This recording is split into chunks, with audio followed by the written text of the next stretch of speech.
Radio La Voix de l'École française du commerce de Tbilissi. Le 24 juin, l'équipe artistique des Ogres de Barbac visite Tbilissi. Les Ogres de Barbac sont très populaires en France. Aujourd'hui, on va vous présenter ce groupe musical. Bonjour chers amis. Est-ce que quelqu'un connaît ce groupe et peut nous dire quelque chose d'eux? Moi, je sais que c'est un groupe français autoproduit, créé en 1994 et dont les membres sont 4 frères et sœurs. Chacun étant multi-instrumentiste, la couleur des chansons est très variée. Et comment est créé le groupe des Ogres de Barbac? Les 4 frères et sœurs, Fred, Sam, Alice et Mathilde Burguer, sont nés dans une famille de musiciens.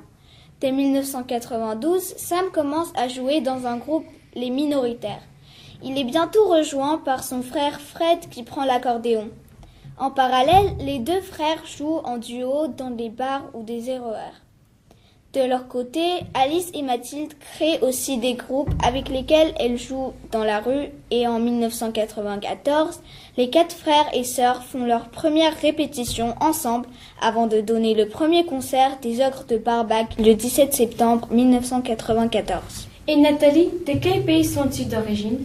Ils sont d'origine arménienne. Les Ogres ont grandi à Joux-le-Moutier dans la Val d'Oise. Et où ils jouent après leur premier concert?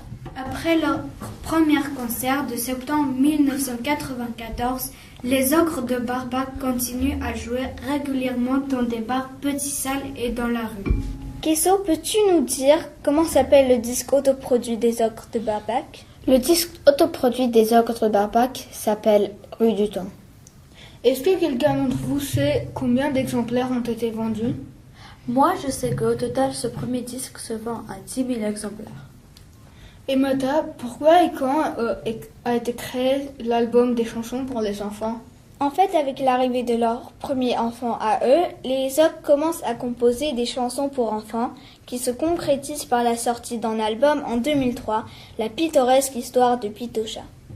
Et Nathalie, est-ce que tu sais combien d'exemplaires ont été vendus? Oui, ce premier album jeunesse est un succès avec plus de 140 000 exemplaires vendus. Et voilà une question intéressante pour toi, Anna. Qu'est-ce qu'ils font avec les 1 euro? Le groupe s'engage auprès de Handicap International. Pour chaque album vendu, 1 euro est reversé à cette association. Et voilà une question de collaboration. Est-ce que ce groupe collabore avec d'autres artistes? Comme je sais, le groupe aime collaborer avec des autres artistes. Ils ont joué avec Trio sur 3 chansons. La première fois, Accordéon pour les cons et Mamzelleville. Sur l'album live Trio au Cabaret Sauvage. Durant l'été 2016, le groupe engage une tournée avec le bal Brodo Lopez. En 2017, les Ogres de Barbac publient l'album collaboratif La tribu de Pierre Perret. Quels sont les artistes qui les ont influencés?